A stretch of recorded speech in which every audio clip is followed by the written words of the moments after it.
भाटा। बुगरा भाटा। ये गांव से कितना किलोमीटर दूर है? यहाँ से 18 किलोमीटर पड़ जाता है। तुहर टीम में कितना आ रहा था एक सेट में? वही एक सेट में 35 हैं। 35 है। हाँ, आधा लोग नहीं आए हैं। अगर 2 दिन के तुहर कार्यक्रम करवाना चाहती तो 35 से 2 दिन कोई गांव में जी है तो तुहर खर्चा कितना लाग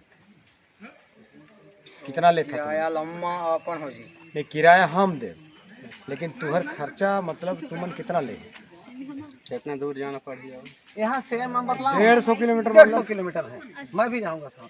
एक दिन के 20,000 लेते हैं लंबा टूर में। 35 जी के 35 नहीं, खाना पीना तो हमें फ्री में खिलाबो। गए थे ना एक दिन का 20,000। खाना पीना छोड़ दीजिए, एक दिन आना जाना खाना पीना का छोड़ दीजिए। चलो ठीक है। अपना हमारा सामान्य गुरुजी हैं मेवालाल खुर्री जी, इनका छोटे लड़का का शादी होने वाला है, तो मैं 2 दिन का 40,000 आप लोगों को दूंगा और झमाझम प्रोग्राम होना चाहिए।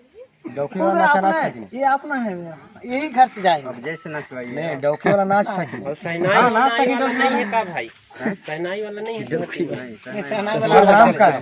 शाम से है उसका नाम। श्याम साय। नहीं, अपना नाम बताइए ना तो हम कौन समाज से तुम बन रहा था? मझवार। मझवार है, आदिवासी बात है। आदिवासी। मझवार, बैगा, धनवार। हाँ हाँ, ये आदिवासी हैं सब। यही बात था ना? हाँ चलो ठीक, बहुत बहुत बधाई हो आपको।